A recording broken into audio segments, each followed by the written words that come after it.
welcome to another Chess.com podcast. Now at the moment I'm reading a very interesting book called How to Become a Deadly Chess Tactician. It's by David Lemoire. And in this book we look at the ideas of how to get into tactical positions and how to exploit those positions, but also the different types of tactics that are available to chess players. Now I'm going to start with something very simple, but I'll probably dip into this book over the next coming weeks and show you different tactical ideas. The first idea to look at is the idea of a sacrifice. And this book has really brought home to me the idea of a sacrifice and the different types of sacrifice that are available. Let me tell you what I mean.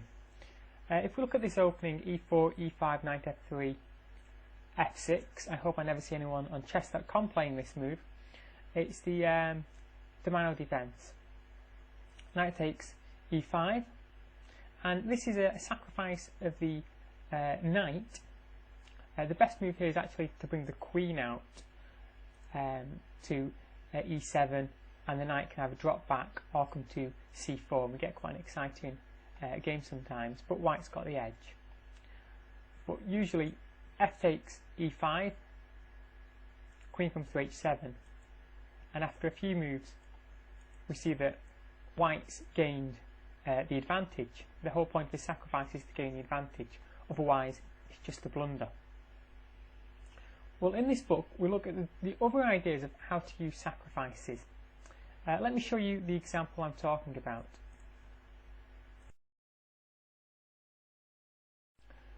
Well, in this example, which is by the great Anderson, the player known for the evergreen and the immortal games, games everyone who plays chess should really check out. He's a great tactical player. Now he's playing black here against white, which is Nathan. And it's a very old game. I think it's from 1850. It's from a game played in Berlin. And Anderson uses the idea of a sacrifice, but rather than throwing pieces into the enemy's position to sacrifice, as we did with the knight moving and capturing on e5, this sacrifice is double-edged. The knight comes to d3, and it's the queen that is sacrificed. Now we're not moving the queen's not being thrown into the enemy position. What we're doing is setting up the idea that if the sacrifice is taken, then black has a won position, a won game. It's quite simply the bishop takes the knight and it's checkmate. There's not much else the white player can do in this position.